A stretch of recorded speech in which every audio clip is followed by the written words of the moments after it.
Assalamualaikum warahmatullahi wabarakatuh. Kami dari kelompok 7 yang beranggotakan Melinda Ikan Rusila dan Novi Dasari. Kami akan mempresentasikan hasil mind mapping kami yang berjudul Dinasti Utsmani di Turki. Poin pertama dan kedua akan dijelaskan oleh Melinda, dan poin ketiga dan keempat akan dijelaskan oleh Novida. Poin pertama adalah sejarah berdirinya Dinasti Utsmani di Turki. Nah, awal mula berdirinya Turki Utsmani itu merupakan akhir dari masa periode khilafah. Berawal dari hancurnya khilafah Abbasiyah, di mana saat itu dikuasai oleh dinasti Seljuk di Baghdad, dikarenakan tentara Mongol dan Tartar yang mulai menyerang Baghdad, sehingga Baghdad dapat dihancurkan dan dikuasai dengan mudah. Maka dengan berakhirnya kekuasaan Abbasiyah ini, dimulailah babak baru dalam Islam, yaitu masa pertengahan. Pada masa ini, Mongol telah menjadi kerajaan yang besar, wilayahnya berada di mana-mana, bahkan wilayah di kawasan Arab seperti Irak, Syria, dan Persia Barat telah ditaklukkan. Sebagai sebuah kekuatan yang besar, Mongol bersikap keras terhadap suku-suku yang berbeda agama terhadap mereka. Nah, dinasti Turki didirikan oleh kabilah Hayyis Oghuz. Kabilah ini merupakan salah satu anak suku Turki yang mendiami sebelah barat Gurun Gobi atau daerah Mongol yang dipimpin oleh Sulaiman Shah. Ertugrul bin Sulaiman Shah mengabdikan dirinya kepada Sultan Alauddin II dari dinasti Seljuk. Nah, yang pusat pemerintahannya di Konya, Anatolia, dan Asia Kecil. Pada tahun 1288, Ertugrul meninggal dunia dan meninggalkan putra yang bernama Utsman. Nah, Utsman inilah yang ditunjuk oleh Ertugrul untuk meneruskan kepemimpinannya dan disetujui serta didukung oleh Sultan Seljuk pada saat itu. Penyerangan bangsa Mongol pada tahun 1300. Nah, pada tahun ini bangsa Mongol kembali menyerang dinasti Seljuk untuk menguasai daerah, dan Sultan Alauddin II mati terbunuh dalam pertempuran itu. Akibatnya dinasti Seljuk menjadi terpecah-pecah menjadi kerajaan-kerajaan kecil. Setelah wafatnya Sultan Alauddin, Utsman memproklamirkan kemerdekaannya dan berkuasa penuh atas daerah yang diduduknya. Setelah itulah dinasti Turki Utsmani dianggap berdiri dengan penguasa pertamanya yaitu Utsman bin Ertugrul.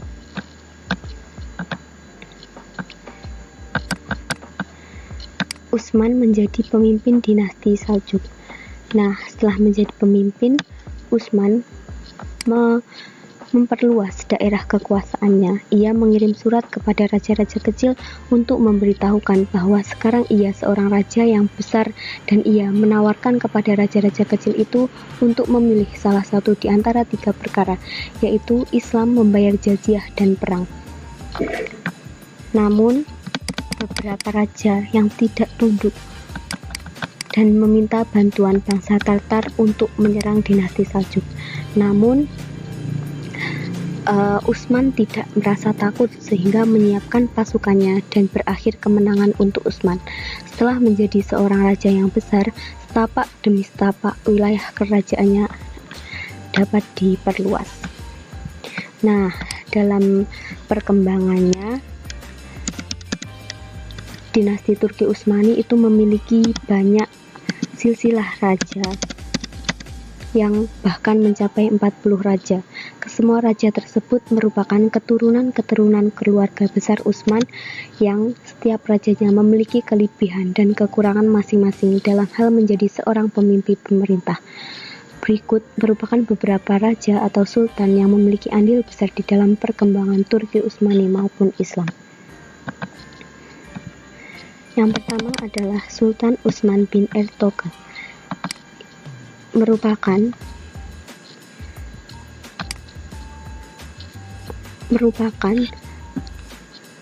putra dari Ertugrul. Selanjutnya adalah Sultan Orkan bin Utsman.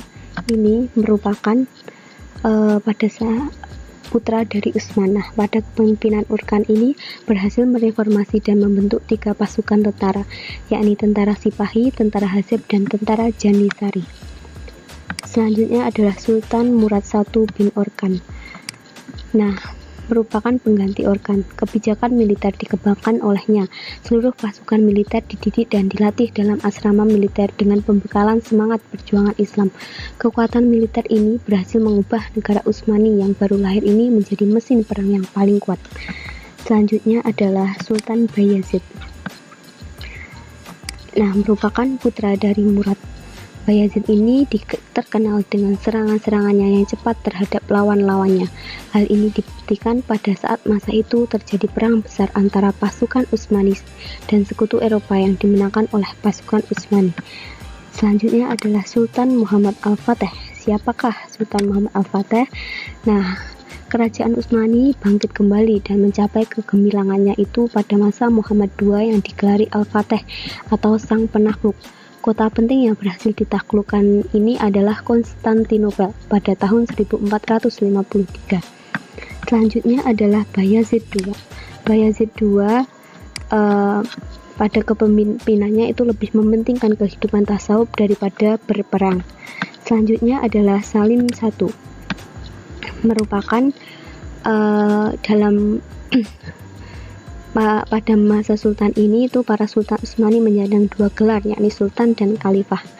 Nah, puncak kejayaan kerajaan Turki Utsmani itu dicapai pada masa pemerintahan Sulaiman I. Pada masanya wilayahnya meliputi dataran Eropa hingga Australia, Mesir dan Afrika Utara hingga Persia, serta meliputi lautan Hindia, Arabia, Laut Merah dan Laut Hitam. Poin kedua adalah penaklukan Konstantinopel. Profil Muhammad Al-Fateh, sang penakluk. Nah, Muhammad Al-Fateh, nama aslinya adalah Muhammad II bin Murad bin Muhammad bin Bayazid. Kemudian dikenal dengan nama Muhammad Al-Fateh karena keberhasilannya menaklukkan Konstantinopel. Lahir pada tanggal 29 Maret 1432 di Adrianopel. Muhammad Al-Fateh diangkat menjadi sultan setelah kematian ayahnya. Usianya saat itu baru 22 tahun. Setelah diangkat menjadi sultan, Muhammad Al-Fateh berusaha merealisasikan cita-citanya untuk dapat menaklukkan Konstantinopel. Selanjutnya adalah peranan Muhammad Al-Fateh dalam penaklukan Konstantinopel.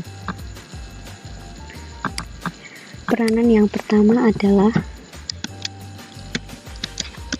menambah personil militer dan memperkuat armada laut. Nah, dalam menaklukkan Konstantinopel, Muhammad Al-Fateh benar-benar telah menyiapkan pasukan atau tentara dalam jumlah yang sangat besar agar cita-citanya untuk menaklukkan Konstantinopel benar-benar terwujud. Muhammad Al-Fateh juga memperkuat armada angkatan laut karena laut adalah jalan satu-satunya untuk dapat menaklukkan Konstantinopel. Beragam kapal telah disiapkan, bahkan jumlahnya mencapai sekitar 400 kapal. Yang kedua adalah membangun benteng Romalihir.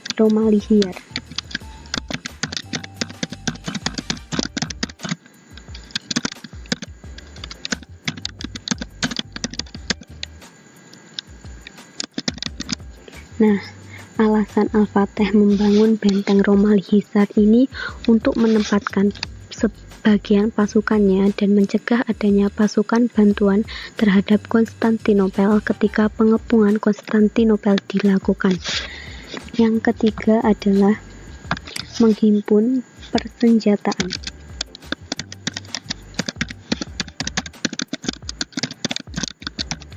Nah, Muhammad Al-Fateh itu mempersiapkan persenjataan yang lebih unggul dan modern dengan ukuran yang belum pernah ada pada zamannya, sehingga senjata ini sangat diandalkan untuk menggempur benteng Konstantinopel.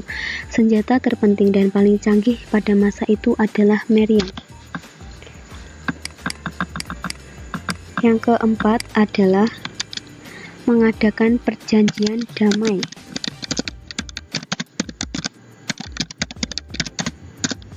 Dengan siapa? Nah, Muhammad Al-Fatih itu mengadakan perjanjian damai dengan beberapa negara rival untuk atau melakukan kesepakatan untuk tidak saling menyerang dengan negara-negara yang berdekatan dengan Konstantinopel seperti Galata, Majid, dan Venesia agar dalam pengepungan tidak menghadapi musuh selain Konstantinopel. Yang kelima adalah memimpin pengepungan Konstantinopel.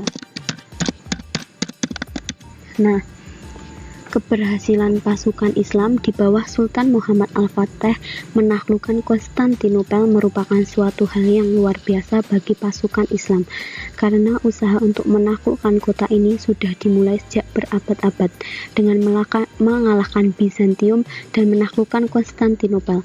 Muhammad Al-Fatih telah menghantarkan Kesultanan Utsmani mencapai masa keemasan dan kejayaan. Yang kelima adalah yang keenam adalah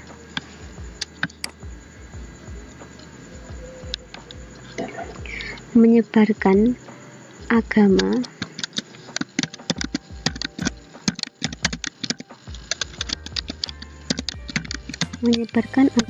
Islam ke seluruh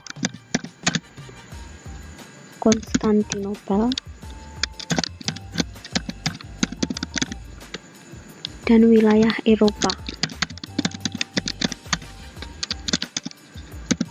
Nah, tujuan utama penaklukan Muhammad Al-Fatih itu adalah mendakwahkan Islam kepada wilayah-wilayah yang telah berhasil dibebaskan.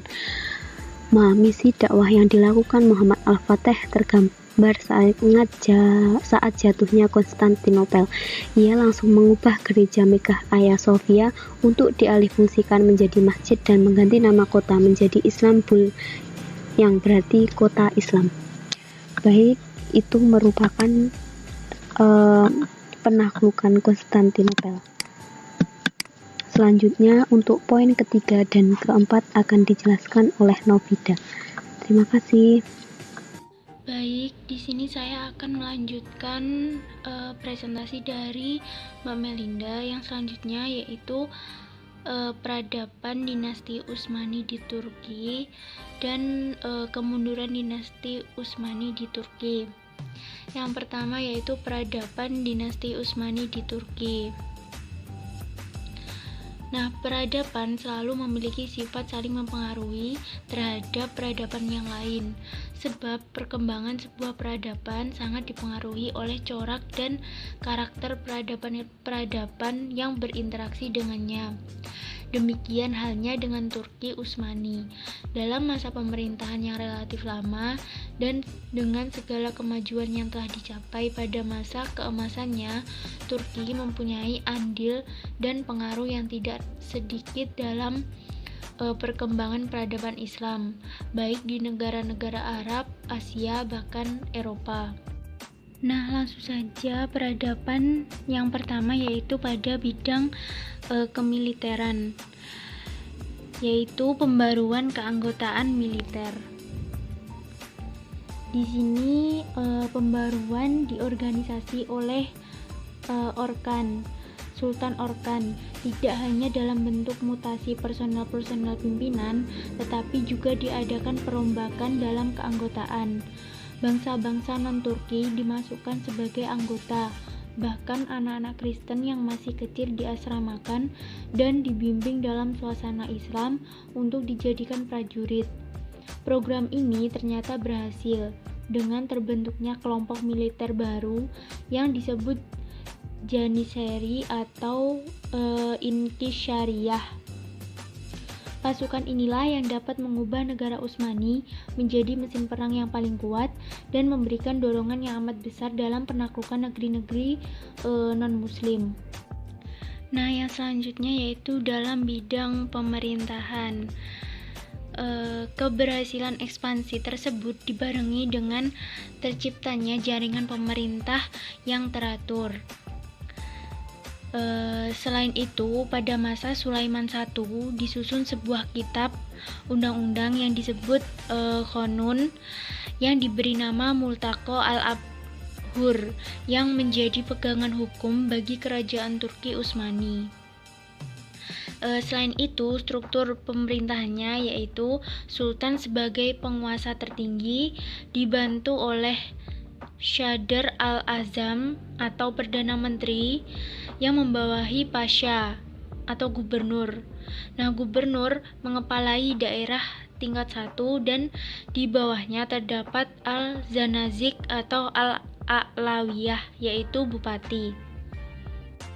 Nah, yang ketiga yaitu bidang ilmu pengetahuan dan seni. Pada masa Turki Utsmani tidak terdapat ilmuwan terkemuka.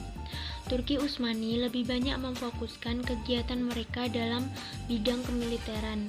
Sementara dalam bidang ilmu pengetahuan tidak begitu menonjol dan tidak ada ilmuwan terkemuka dari Turki Utsmani.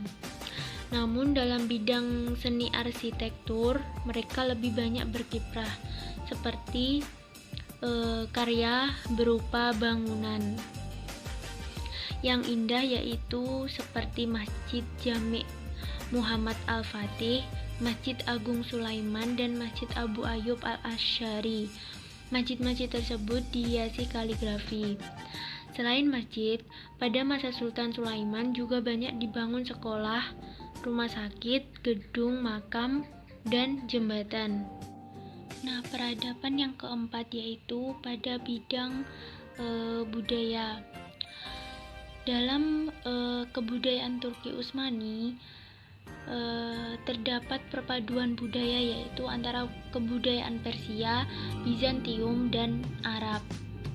Dari kebudayaan Persia, mereka banyak mengambil ajaran-ajaran tentang etika dan tata krama dalam istana raja-raja. Organisasi pemerintahan dan kemiliteran banyak mereka serap dari Bizantium. Sedangkan ajaran-ajaran tentang prinsip-prinsip ekonomi, sosial, dan kemasyarakatan, keilmuan, serta huruf mereka terima dari bangsa Arab. Nah, peradaban yang terakhir yaitu dalam bidang keagamaan. Fatwa ulama menjadi hukum yang berlaku. Agama dalam tradisi masyarakat Turki mempunyai peranan besar dalam lapangan sosial politik. Masyarakat digolong-golongkan berdasarkan agama, dan kerajaan sendiri sangat terikat dengan syariat, sehingga fatwa ulama menjadi hukum yang berlaku. Selain itu, tarekat juga mengalami kemajuan. Tarekat yang terkenal yaitu tarekat Bektashi dan tarekat Maulawi. Kedua tarekat ini banyak dianut oleh kalangan sipil dan militer. Tarekat Bektashi mempunyai pengaruh yang amat dominan di kalangan tentara Jenisari, sehingga mereka sering disebut tentara Bektashi.